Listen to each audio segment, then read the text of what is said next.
Welcome back to a tiny little shorty episode of Big Opinions Podcast. I miss you guys. I miss you. We will be coming back after the holidays with long form episodes because I know you just need to know our opinions on stuff.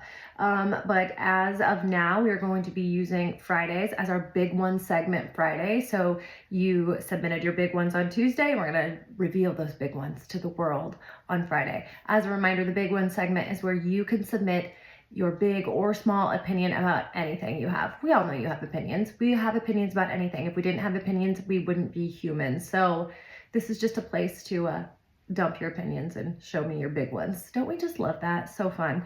So this week we were going to do holiday themed big ones, and today is kind of a holiday in and of itself. It is Friday the 13th. Not a holiday I'm particularly fond of, kind of a spooky holiday, and you know how I feel about spooky things. It's just really not my favorite, whereas Christmas is my favorite. However, we've talked about this before, being a parent at Christmas is a lot different than being a kid at Christmas or anybody else at Christmas. It's just tough. So anyway, we are going to dive right into your big ones. We have 3 that we picked from the pile that I think just kind of tell the story of, you know, where we're at in life with the holidays. We cover a lot of ground in these big ones. So without further ado, let's get started. First up, big opinion. 12 Days of Christmas is the worst Christmas song. This really made me chuckle. It is a bad song. I wouldn't say it's the worst song. I would say there are worse songs. Christmas Shoes, for example. Wow, why take something so sad and just like weave it into a Christmas? You know, the Christmas Shoes is like that person that you have in your life who just loves to give you bad news. They love to be the deliverer of bad news, and they just kind of give you the bad news and they sit back and watch your reaction. That is exactly what the song Christmas Shoes is. But this opinion isn't about Christmas shoes. This opinion is about the 12 days of Christmas. And it is one of those songs that is just, it goes on forever. It's like the Christmas version of the song that never ends. And I don't appreciate that. You know, I like to keep things quick. I like to keep things tight. Let's just like get to the point. Whereas in the 12 Days of Christmas, we are never getting to the point. There's always an exception to the rule. The 12 Days of Christmas on John Denver and the Muppets, you know, that's my favorite, one of my favorite Christmas albums. It is so good. Miss Piggy absolutely steals the show with her 5 gold rings, ba-dum-bum-bum. Anyway, yeah, I would say that's the only version that gets a pass, though, if you want my opinion.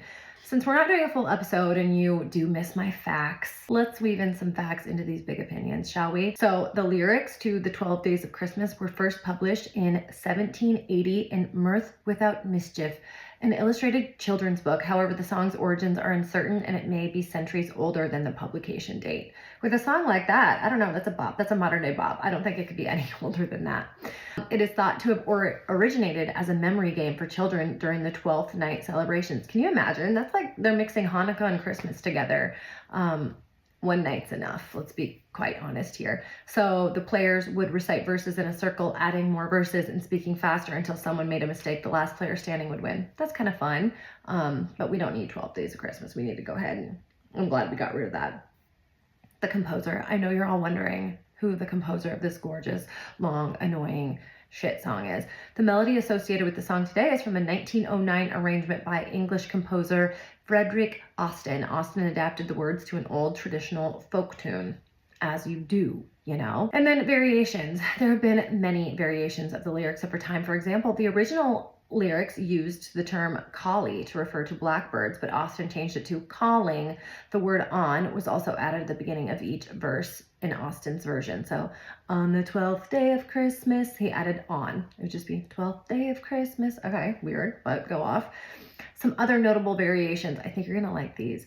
The partridge was sometimes replaced with a peacock, which is good. We all need a little cock every once in a while. The gifts were sometimes given by my mother instead of my true love. I am really glad they took the expectation off of mothers at Christmas to be providing children with 12 days worth of Christmas, especially all those birds. Like, where are we as mothers going to get those birds? It just seems kind of unrealistic to me. So yeah, let's put that on a partner.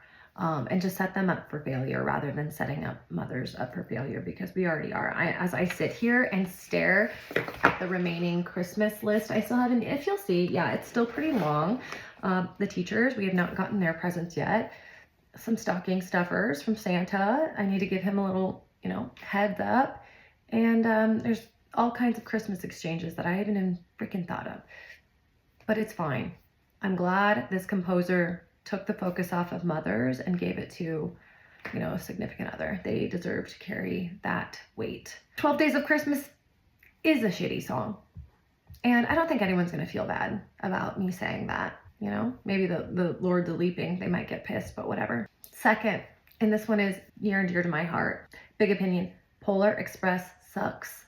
It sure does. Polar Express sucks. It sucks straight up. It's the worst. I don't know. It's just so creepy. Kicking it back to the top of the show, we're talking about Friday the 13th. Yeah, spooky vibes, creepy vibes.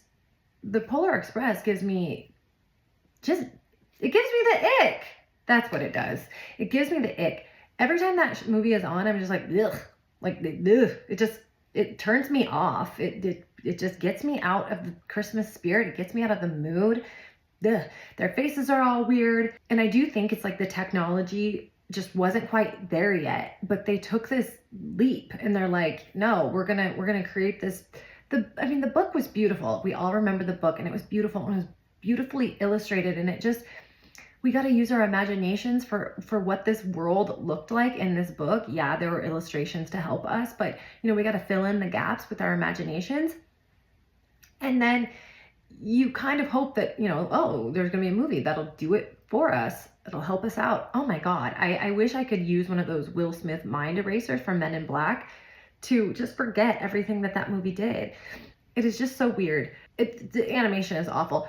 Yesterday, someone posted a video and I was cracking up, and he was like, it was like a scene with a pack of elves and they were all walking by the train, and he was like, look at this. They forgot to animate one of these elves, and he zoomed in on it, and it was like the elf just like walking on roller skates. They didn't even animate the elf.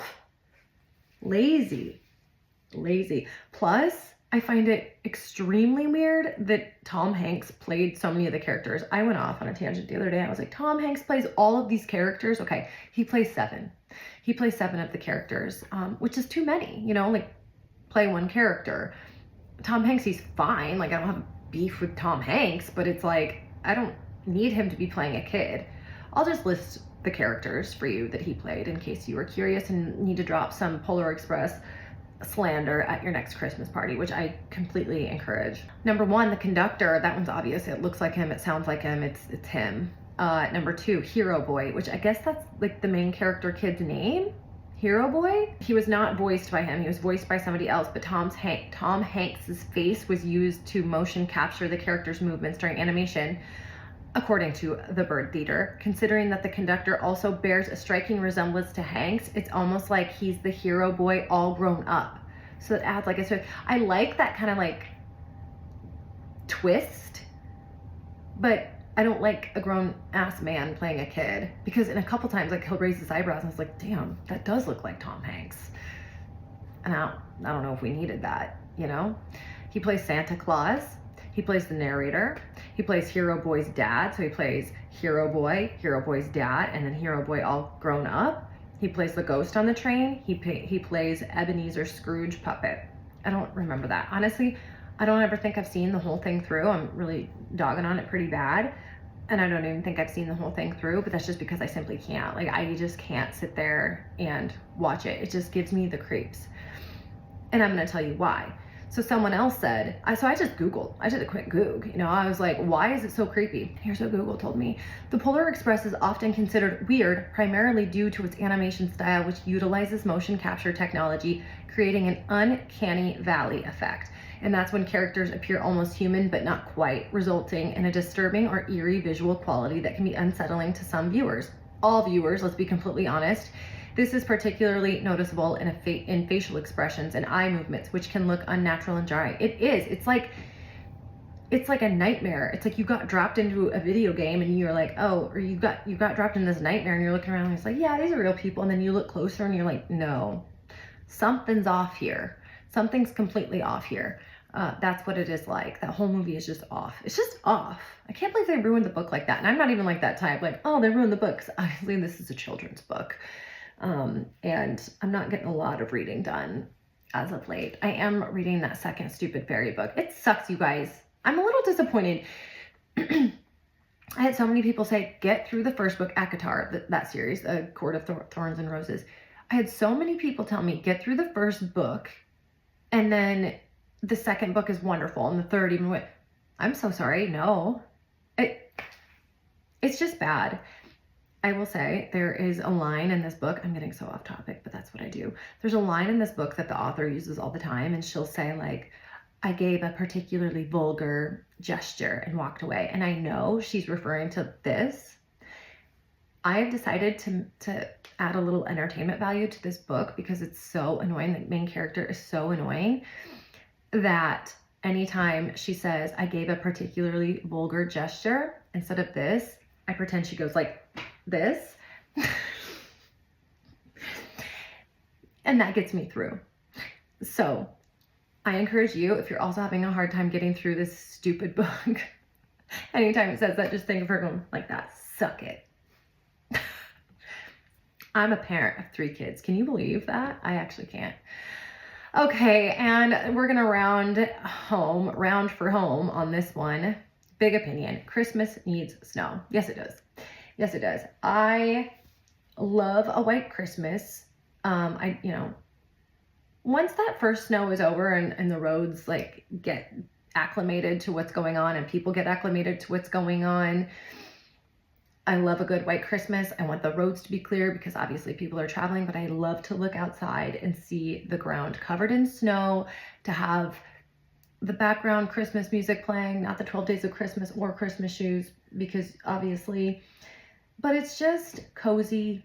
I love it. I love to be cozy this time of year. I love to have a reason to stay inside and just look outside. I'm looking outside right now. I just, there's a reason. There's a song called I'm Dreaming of a White Christmas. I don't think that's what it's called, but those are the lyrics. Unless you are traveling to Hawaii or Florida, somewhere that is obviously warm this time of year, no, I want snow. I want snow. I want a coat. I want to feel cold. There's nothing more depressing. Yeah, there's a few things more depressing, but it's pretty freaking depressing when you're in Iowa in the Midwest where it should be, 30 degrees at least, or, at the highest. And it's like 56 degrees on Christmas and everything's brown and the ground is squishy and you go outside and you can go outside without a coat. It's like, no, don't even bring up global warming. Like I'm not a doctor or a scientist. But yeah, Christmas needs snow.